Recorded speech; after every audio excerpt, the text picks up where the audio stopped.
আমরা এই মুহূর্তে ঝড়ের কবলে পেয়েছি।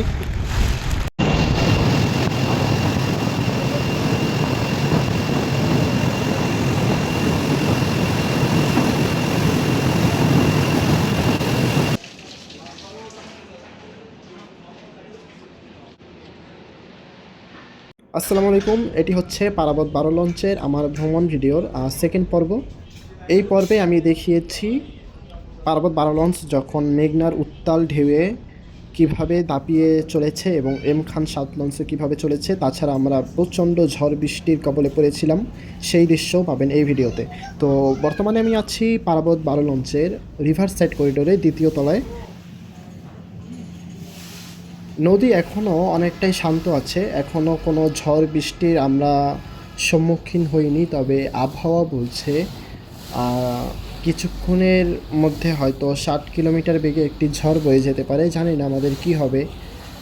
তো এখন নদীতে তেমনটা ঝড় বৃষ্টি লক্ষ্য করা যাচ্ছে না, বাট একটু ঢেউ আছে।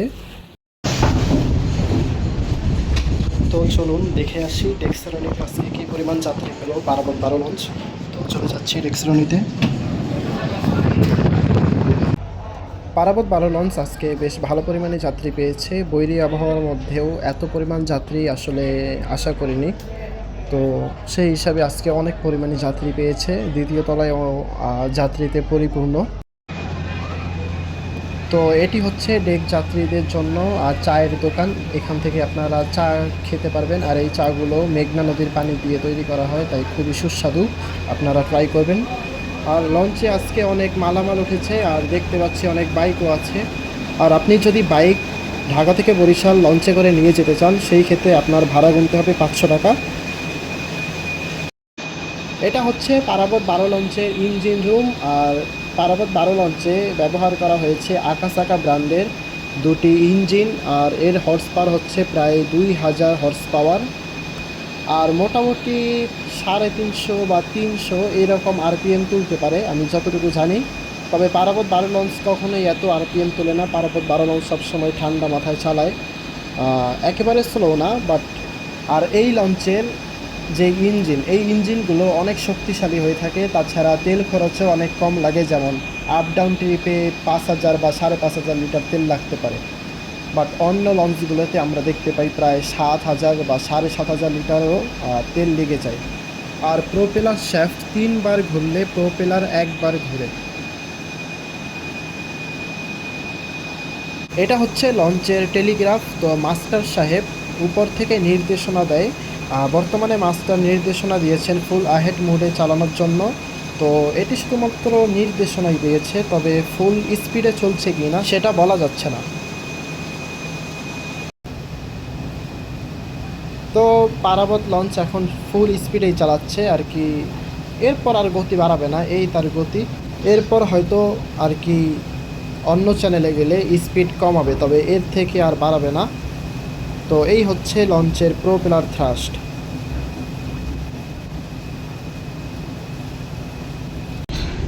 তো আজকে পারাবত 12 লঞ্চের ভিআইপি জোনে ডিনার করব। তো চলুন, কিছু খাবার আর কি অর্ডার দিয়েছি, সেগুলো আসতেছে, বাকিগুলো পরে আসবে। তো চলুন আপনাদেরকে কিছু খাবারের দাম জানাই। তো এখানে একটু মিস্টেক আছে, পোয়া মাছের দাম হবে 200 টাকা। কি মাছ এটা? আপনি রুই মাছ, এই রুই মাছ আমি পোয়া মাছ। তো পোয়া মাছের দাম কত? 180। 180। আর এটা হচ্ছে কি মাছ ভাইয়া? ওটাও এটাও একই মাছ না? আর হচ্ছে আপনাদের ডাল চচ্চড়ি। তো ভিআইপি জোনে তো সব কিছু আটকানো থাকে, তখন তো ডিনার করতে করতে আসলে টের পাইনি। তবে এখন উপরে আসার পর দেখতেছি নদী তো বেশ উত্তাল হয়ে গিয়েছে। আর এখন আমরা একদম মেঘনা নদীর মাঝে আছি, আর বৃষ্টি বইতেছে, তবে তেমনটা নয়।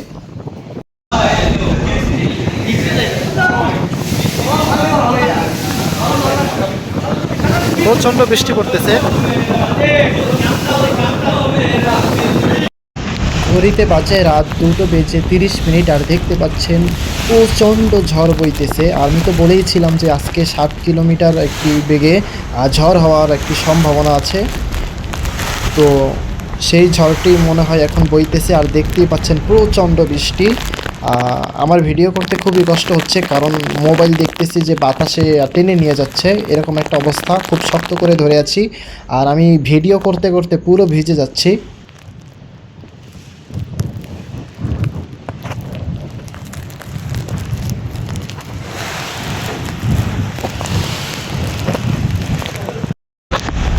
বৃষ্টি পড়তে সোজা বলা যায়, কিন্তু বাতাসে যে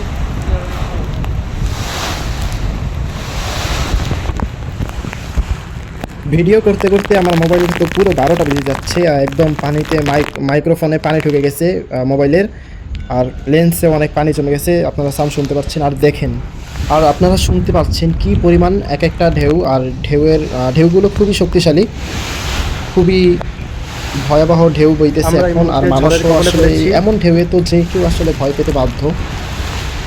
বন্ধুরা, আপনারা দেখতেই পাচ্ছেন কি পরিমাণ বৃষ্টি হচ্ছে, আর আবহাওয়া অফিসের তথ্য অনুযায়ী এখন ঘন্টায় প্রায় 35 মিলিমিটারের বৃষ্টি হচ্ছে। আর এই 35 মিলিমিটার বৃষ্টি হওয়ার কারণেই চারপাশটা খুব ঝাপসা হয়ে আছে, আর নদীর পানি থই থই করতে থাকে এমন সাধারণত বৃষ্টিতে। আর আর বর্তমানে বাতাস বইতেছে প্রায় 55 কিলোমিটার বেগে, তো বুঝতেই পারতেছেন তো কি পরিমাণ ঝাপসা রয়েছে, আপনারা ভিডিওতেই দেখতে পাচ্ছেন।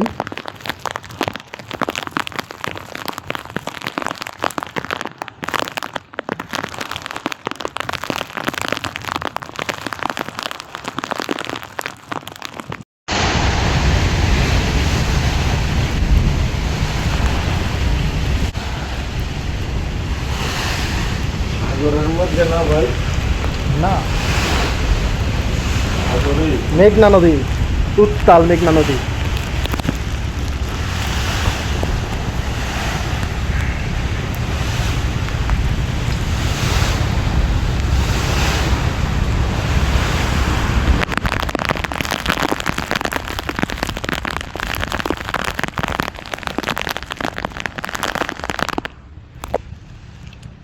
অনেক বাতাস বইতেছে, আসলে দাঁড়ানোই সম্ভব হচ্ছে না, আর এত পরিমাণ বৃষ্টি আসলে দাঁড়িয়ে থাকাটাই খুব কষ্ট হচ্ছে। তো বৃষ্টিতে পুরো মোবাইল ভিজে যাচ্ছে, আর তার জন্যই আসলে এমন সাউন্ড শুনতে পাচ্ছেন, তো আমি আসলে দুঃখিত।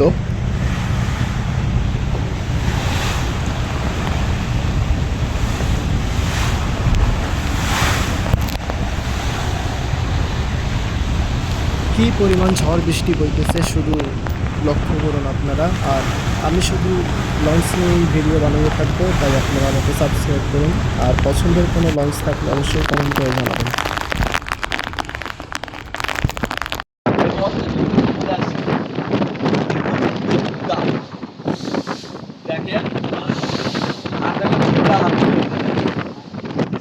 দেখা হাতি পাই কি করবেন ভাই, দেখা যাক।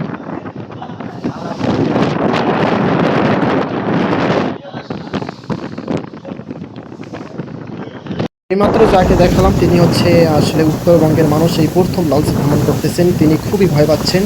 আমরা বরিশালের মানুষ, আমাদের কাছে হয়তো এগুলো আসলে নতুন কিছু না, অনেক পুরনো ব্যাপার, তাই হয়তো সেরকম ভয় লাগছে না, বাট নতুন যারা তারা খুবই ভয় পাচ্ছে।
ভিএইচএফ এর মাধ্যমে বরিশাল থেকে ছেড়ে আসা নৌযান এমভি সুন্দরবন 16 এবং পারাবত 18 লঞ্চ পারাবত 12 লঞ্চকে বলতেছে যে আপনারা বামে বামে থাকুন, আমরা ডান থেকে আর কি ঢাকা যাচ্ছি। এটি হচ্ছে বাংলাদেশের সর্ববৃহৎ নৌযান এমভি সুন্দরবন 16, যেটাতে আমার 2টি ভ্রমণ ভিডিও আছে, ভ্লগ আছে, আপনারা অবশ্যই দেখে আসবেন।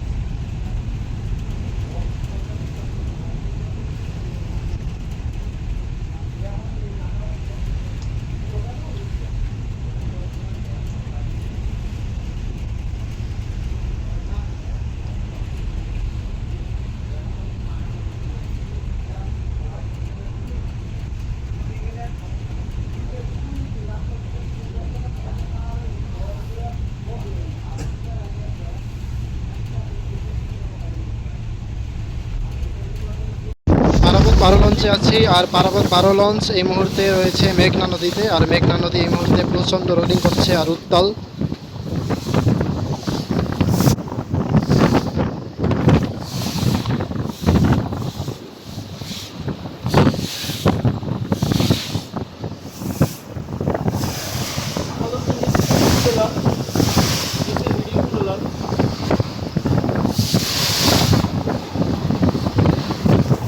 এই ঢেউ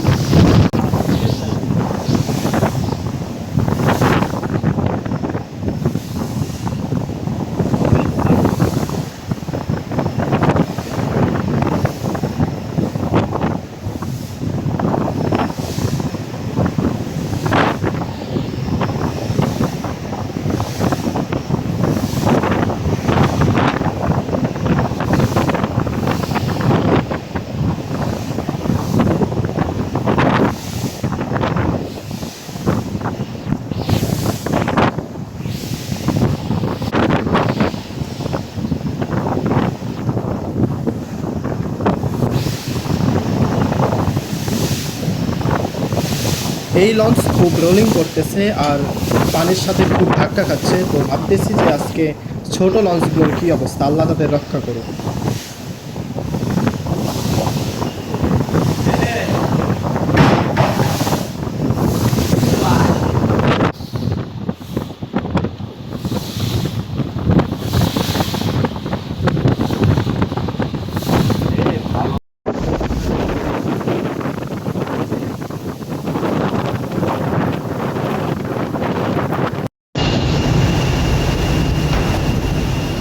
এই মুহূর্তে বরিশালে সবচেয়ে জনপ্রিয় লঞ্চ এবং নবনির্মিত লঞ্চ এমভি এম খান 7 পারাবত 12 লঞ্চকে তুমুল গতি নিয়ে ওভারটেক করতে যাচ্ছে। আর এম খান 7 লঞ্চও কিন্তু ঝড়ের কবলে পড়েছে, তাই দেখতেই পাচ্ছেন খুব পানি কাটিয়ে যাচ্ছে। আর এম খান 7 লঞ্চের ড্রাফট খুব কম, তাই পানি কাটাতে বেশ আর কি কষ্টই হয়। তো দেখতে পাচ্ছেন পানির সাথে কী পরিমাণ ধাক্কা খাচ্ছে এম খান 7 লঞ্চ, তবুও তার গতি দিয়ে পারাবত 12 লঞ্চকে এই মুহূর্তে ওভারটেক করে বরিশালের পথে এগোচ্ছে।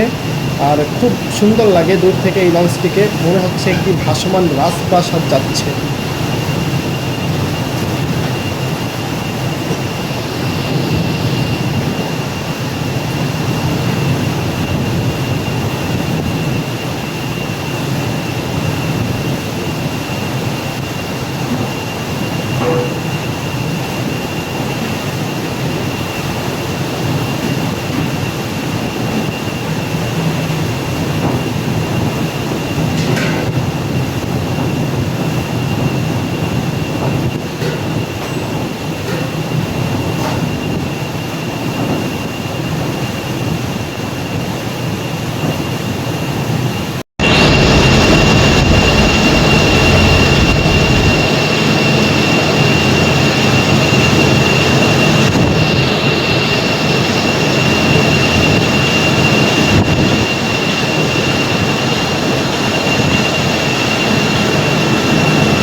এম খান 7 লঞ্চ দেখুন কী পরিমাণ গতি নিয়ে পারাবত 12 লঞ্চকে ওভারটেক করে বরিশাল যাচ্ছে, তাও আবার এই ঝড় বৃষ্টির মধ্যে। এম খান 7 লঞ্চে ব্যবহার করা হয়েছে দুটি আমেরিকান ব্র্যান্ডের ক্যাটারপিলার ইঞ্জিন, যার গতির ঝলকানি দেখাচ্ছে এই মুহূর্তে। দেখুন আপনারা কী পরিমাণ গতি এম খান 7 লঞ্চে। আমার কাছে বর্তমানে সব দিক থেকে সেরা লঞ্চ হচ্ছে এম খান 7, যার সার্ভিসের মান খুবই সুন্দর, খুবই ভালো, প্রশংসাযোগ্য। তাছাড়া এম খান 7 লঞ্চ রোটেশনের বাইরে গিয়ে প্রত্যেক দিন ঢাকা থেকে বরিশাল, বরিশাল থেকে ঢাকা যাত্রীদের সেবা দিয়ে যাচ্ছে। তো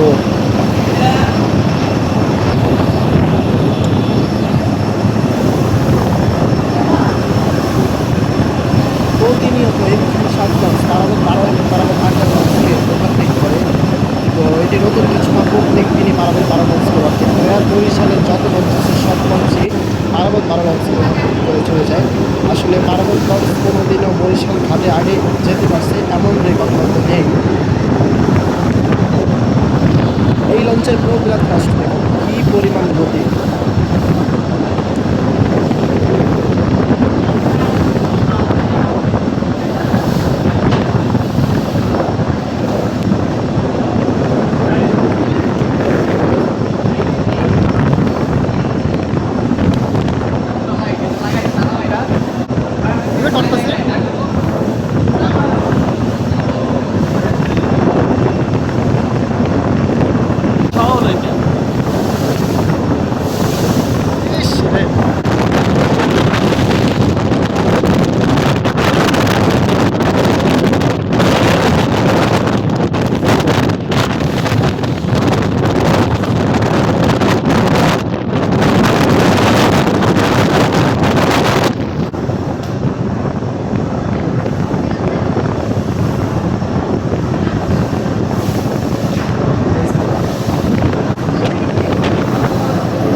উত্তাল মেঘনা নদী।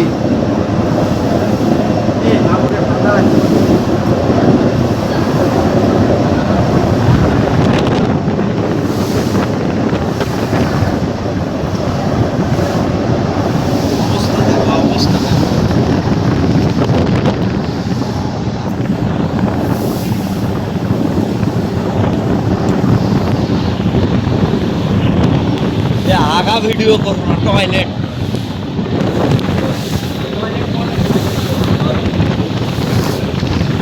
ভিডিওটা ভাইরাল হতে পারে দেখুন, কারণ বাতাস থাকছে বাতাস আমি যে এই তো লঞ্চের মধ্যে ভিডিও যাচ্ছে আমার বাইরে ওই জায়গায় আছে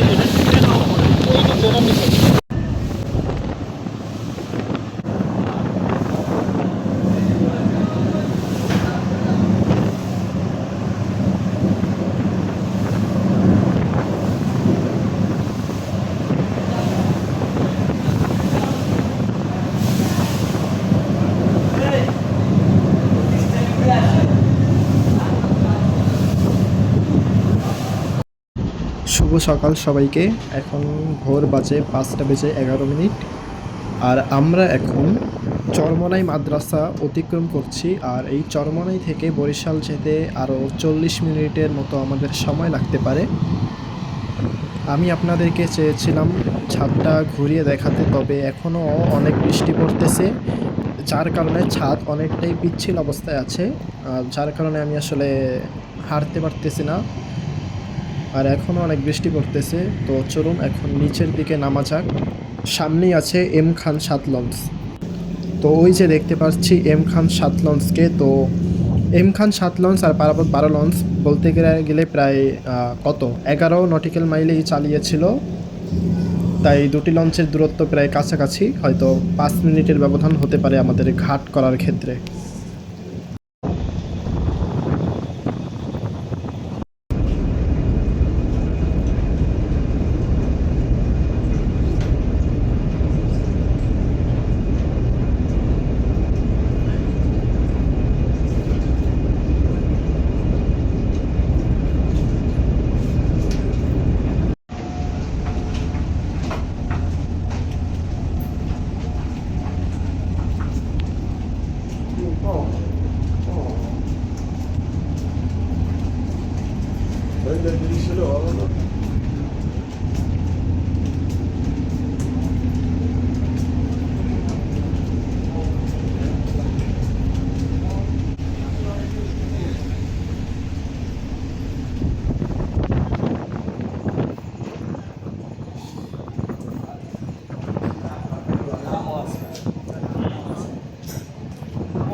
এটি হচ্ছে পারাবত 12 লঞ্চের মাস্টার ব্রিজের সিট। আমি এই সিটে করে আজকে ঢাকা থেকে বরিশাল এসেছিলাম।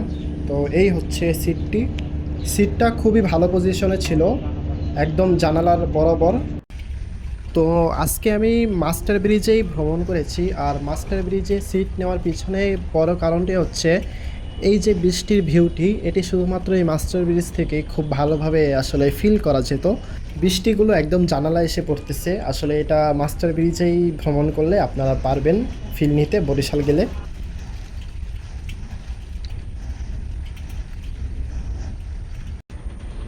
আমরা এখন যেহেতু ঘাটের কাছে চলে এসেছি, তো মাস্টার সাহেব তার টেলিগ্রাফের মাধ্যমে ইঞ্জিন রুমে সতর্ক দিচ্ছে যে ইঞ্জিন দুটিকে স্লো করে দেওয়ার জন্যই টেলিগ্রাফের মাধ্যমে সংকেত দিচ্ছে। আর ইঞ্জিন রুমে থাকা ইঞ্জিন ড্রাইভার এখন দুটি ইঞ্জিনকে এখন স্লো করে দিবে। মানামি লঞ্চ এম খান 7 লঞ্চের আগেই বরিশাল ঘাটে প্লেস করেছে। দেখুন, মানামি লঞ্চ আসলে মানুষের মনে কেন জায়গা করে নেবে না? মানামি লঞ্চ সবার পরে ঘাট ত্যাগ করেও সে আবার চাঁদপুর ঘাট ধরেছিল যাত্রী নামানোর জন্য, যেহেতু ঝালকাঠির রুটের আজকে লঞ্চ ছিল না, তবুও সবার আগে সে আসলে জায়গা করে নিয়েছে বরিশাল ঘাটে। আর এম খান 7 লঞ্চ মানামের পরেই ঘাট করেছে, আর পারাবত 12 লঞ্চ তৃতীয় পজিশনে এখন আমরা ঘাট করব। আর আজকে বরিশাল থেকে ঢাকায় আসবে মোট 3টি নৌযান, এম খান 7, পারাবত 12 এবং মানামি।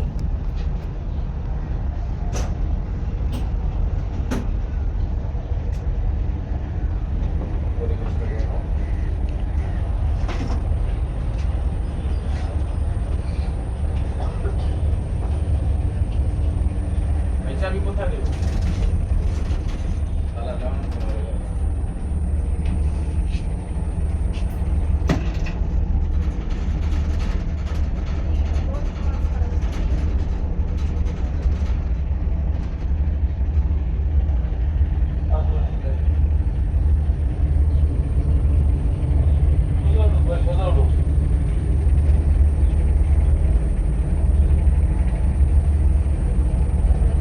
চলুন এবার আমি আপনাদেরকে মাস্টার ব্রিজের প্রযুক্তিগুলোর নাম বলবো। আর এটা হচ্ছে রাডার অ্যাঙ্গেল ইন্ডিকেটর, এটার সাহায্যে সুকান কতটুকু ডানে বামে গেছে সেটা দেখা যায়। আর এটা হচ্ছে ভিএইচএফ, এটার সাহায্যে দূর দূরান্তের জাহাজের সাথে কথা বলে। আর এটি হচ্ছে টেলিগ্রাফ, এর মাধ্যমেই ইঞ্জিন রুমে সতর্ক বার্তা পাঠায়। আর এটা হচ্ছে পানি কতটুকু গভীরতায় আছে সেটি দেখায়। আর এটি হচ্ছে জয়স্টিক, এটির মাধ্যমে জাহাজ ডানে বামে ঘোরায়। আর এটা হচ্ছে জিপিএস, টেলিগ্রাফ। এই তো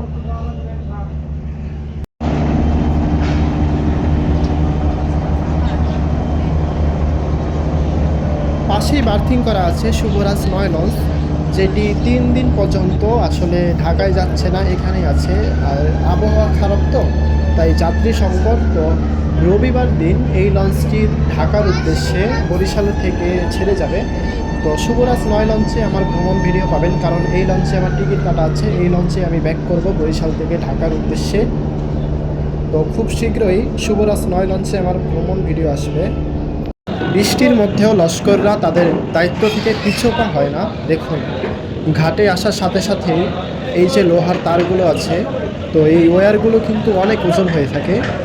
আর আপনাদের জন্য একটি সতর্কবার্তা, সেটা হচ্ছে বৃষ্টির সময় এই পল্টনগুলো কিন্তু পিচ্ছিল থাকে, তাই আপনারা খুব সাবধানতার সাথে ধীরে ধীরে এই পল্টন থেকে আর কি হেঁটে যাবেন, নয়তো একটি দুর্ঘটনা হতে পারে।